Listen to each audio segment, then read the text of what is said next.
ഇറ്റലിയിലെ സുബാസിയെ മലയുടെ താഴ്വാരത്തിൽ വലിയൊരു കൊട്ടാരം. അതിൻ്റെ ഉടമസ്ഥൻ്റെ പേര് ഫബറീനോ സിഫി. അദ്ദേഹത്തിൻ്റെ ഭാര്യ ഓർട്ടോലാന. റോമായിലേക്കും വിശുദ്ധ നാട്ടിലേക്കും തീർത്ഥാടനം പോയിരുന്ന വളരെ ഭക്തരായ ക്രിസ്തീയ കുടുംബം. ആ കുടുംബമാണ് ഈ കൊട്ടാരത്തിൽ താമസിക്കുന്നത്.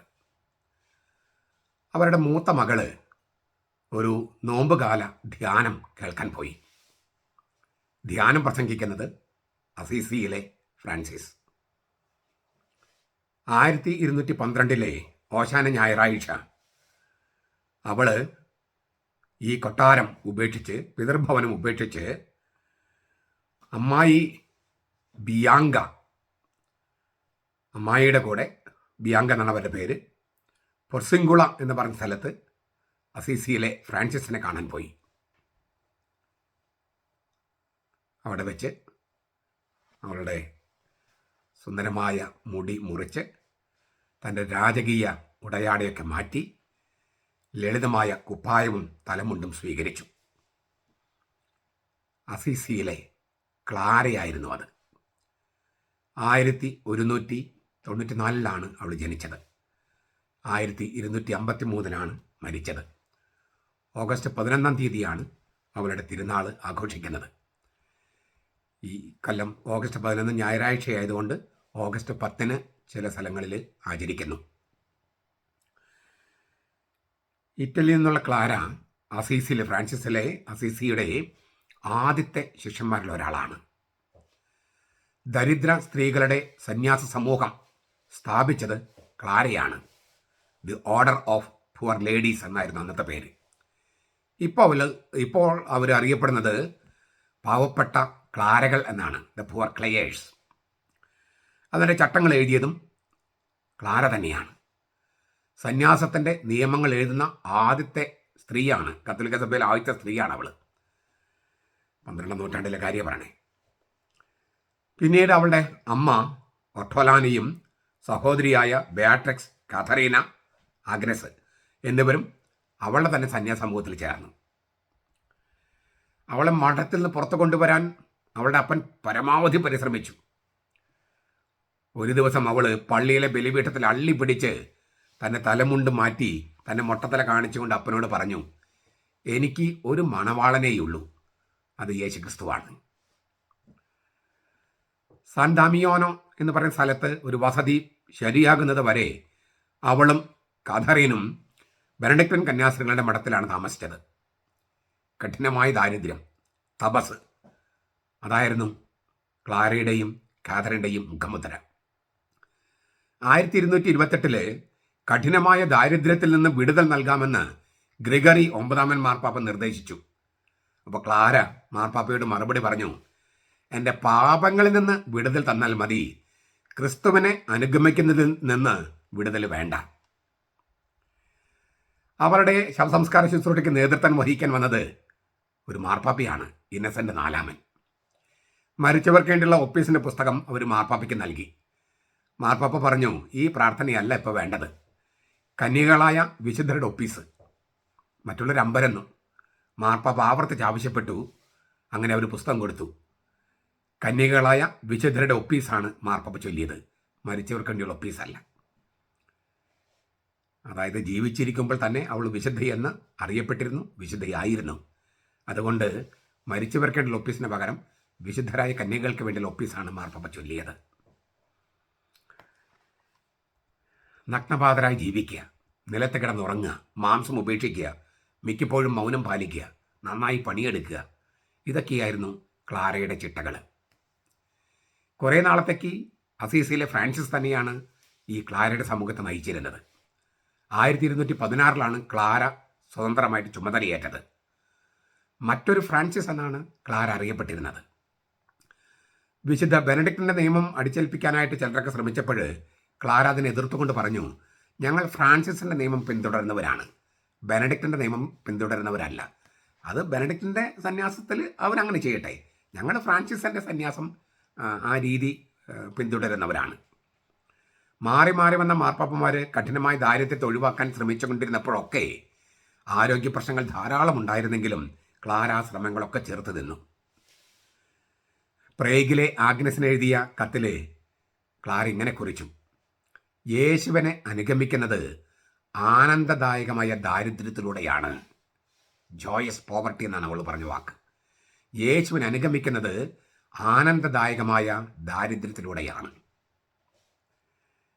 ഈ ദാരിദ്ര്യം എന്ന് പറഞ്ഞാൽ വെറുതെ പട്ടിണി കിടക്കുക എന്നുള്ളതല്ല എൻ്റെ അർത്ഥം.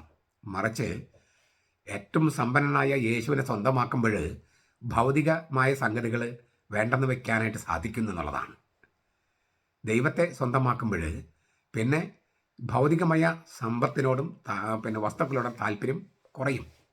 അങ്ങനെയാണ് അതിൻ്റെ രീതി. ഞാൻ ഒരു ഒരു സാക്ഷ്യം പറയുകയാണ്.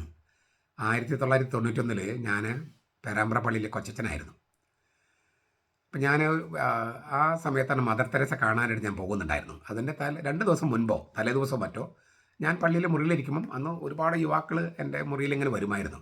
അപ്പോൾ എന്തോ പറഞ്ഞു വന്നപ്പോൾ ഞാൻ പറഞ്ഞു, ഒരു അച്ഛൻ ഉപയോഗിക്കാൻ പാടില്ലാത്ത എന്ത് സംഗതിയും എൻ്റെ മുറിയിലുണ്ടെങ്കിൽ നിങ്ങൾക്ക് കൊണ്ടുപോകാമെന്ന് പറഞ്ഞു, എടുത്തുകൊണ്ട് പോകാമെന്ന് പറഞ്ഞു. പിള്ളേരെല്ലാവരും കൂടി എൻ്റെ മുറി മൊത്തം പരിശോധിക്കാൻ തുടങ്ങി. അവസാനം എൻ്റെ പുസ്തകങ്ങളുടെ മുകളിൽ ചെറിയൊരു ക്യാമറ വെച്ചിട്ടുണ്ടായിരുന്നു. ക്യാമറ, ഈ ഫോട്ടോ എടുക്കുന്ന ക്യാമറ.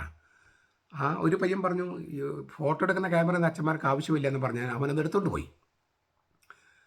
തിരിച്ചു തന്നുമില്ല. പിറ്റേ ദിവസം ഞാൻ മദർ തെരേസ കാണാൻ വേണ്ടി ട്രെയിൻ കയറിപ്പോയി. അവിടെ ചെന്നപ്പോൾ ഓർക്കണം, അയ്യോ ക്യാമറയില്ല. അതുകൊണ്ട് മദർ തെരേസയുമായിട്ട് ഞാനൊരു 45 മിനിറ്റ് നേരിട്ട് സംസാരിച്ചിട്ടുണ്ട്. പക്ഷെ അതിൻ്റെ ഫോട്ടോ ഒന്നും എടുക്കാൻ പറ്റിയില്ല. അന്ന് മൊബൈൽ ക്യാമറ ഇല്ല, മറ്റേ ക്യാമറയാണ്. ആ ക്യാമറ ഈ പയ്യൻ എടുത്തുകൊണ്ട് പോയി. ഇതുവരെ തിരിച്ചു തന്നിട്ടില്ല, തിരിച്ചു തരേണ്ട കാര്യമില്ല. ഞാൻ പറഞ്ഞു വന്നത് അങ്ങനെ ആയിരുന്നു രീതികൾ. എനിക്ക് അവാർഡ് കിട്ടിയതിന് പൈസ കിട്ടിയപ്പോൾ എൻ്റെ സെക്രട്ടറിമാർ 3 പേരും കൂടി ആ പൈസ എൻ്റെ കയ്യിൽ തന്നില്ല. അവർ ബാങ്കിലിട്ടിട്ട് പറഞ്ഞു, അച്ഛൻ മരിക്കുമ്പോൾ ഒരു ശവപ്പെട്ടി വാങ്ങാനുള്ള പൈസയെങ്കിലും ഉണ്ടാകട്ടെ എന്ന് പറഞ്ഞു. ഞാൻ പറഞ്ഞത്, നമുക്കങ്ങനെ ജീവിക്കാൻ കഴിയും. നമുക്ക് ദാരിദ്ര്യത്തിൽ ജീവിക്കാൻ കഴിയും. ചിലപ്പോൾ നമുക്ക് ചില സംഗതികളൊക്കെ ആവശ്യമായിട്ട് വരും. ഇപ്പം എനിക്ക് ഒരുപാട് പുസ്തകങ്ങളുണ്ട്. ഒരു വർഷം 1,00,000 രൂപയുടെ പുസ്തകങ്ങൾ വാങ്ങിക്കുന്ന ആളാണ് ഞാൻ. അപ്പോൾ അത് നമുക്ക് പുസ്തകം വളരെ വിലപ്പെട്ടതാണ്. അപ്പോൾ അത് വയ്ക്കാൻ നമുക്ക് സൗകര്യം വേണം. അപ്പം അങ്ങനത്തെ സൗകര്യങ്ങളൊക്കെ നമുക്ക് വേണം, വേണ്ടെന്നല്ല ഞാൻ പറഞ്ഞത്.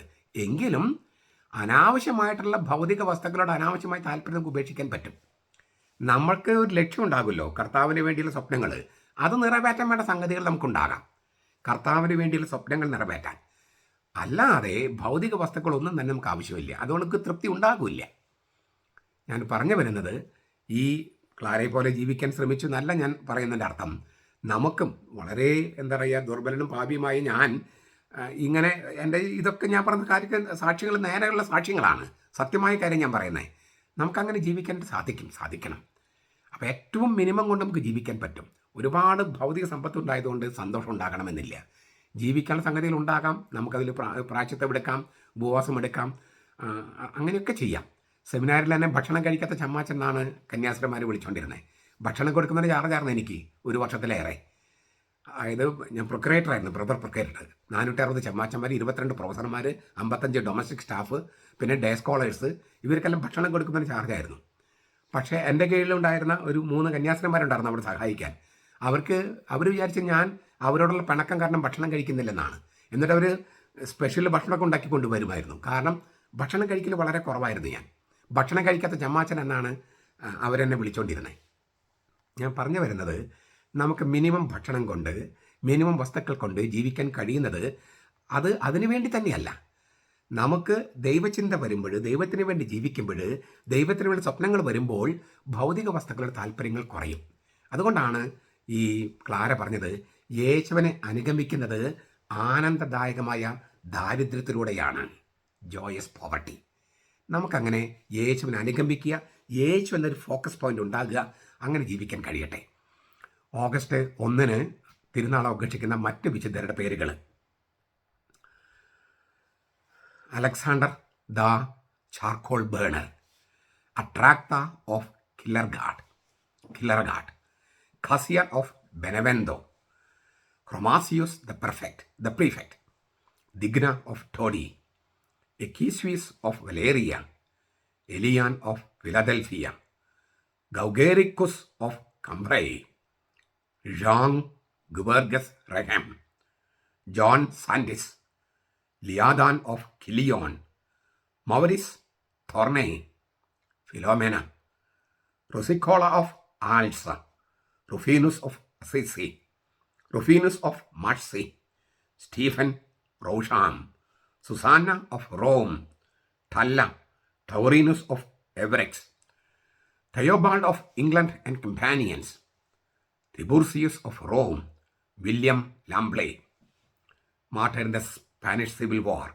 Antoni Casane Villarasa, Armando Oscar Valdez, Benjamin Fernandez de Legaria Goni, Carlos Diaz Gandia, Francisco Donazar Goni, Jose Valencia Llaneses, Juan Basaga Palacios, Julian Lisbona Royo, Manuel Lop Plana, Marcos León Goni, Miguel Romero Royas, Miguel Domingo Sendra, Rafael Alonso Gutierrez, Ramon Rosel Laboria, Herodias of Leon, Robaldo റംബൗഡി. സ്വർഗത്തിൽ നമ്മുടെ കൂട്ടുകുടുംബമാണ് വിശുദ്ധരുടെ പ്രാർത്ഥനകൾ വേണമെന്ന് വെളിപാട് പുസ്തകം 8-ാമത്തെ അധ്യായത്തിൽ പറഞ്ഞിട്ടുണ്ട്. വിശുദ്ധര് കുരുത്തോലയുമായിട്ട് സ്വർഗത്തിൽ ദൈവത്തിൻ്റെ സിംഹാസന മുമ്പിൽ ആരാധന അർപ്പിക്കുന്നു. അവരുടെ ആരാധനയോട് ചേർന്നാണ് നമ്മൾ സ്വർഗത്തിലെ ആ സഭയോട് ചേർന്നാണ് നമ്മൾ ഭൂമിയിലെ ലിറ്റർജി അനുഷ്ഠിക്കുന്നത്. അവിടെ വിശുദ്ധരുടെ പ്രാർത്ഥനകൾ വിശുദ്ധരെ ഓർക്കുന്നത്.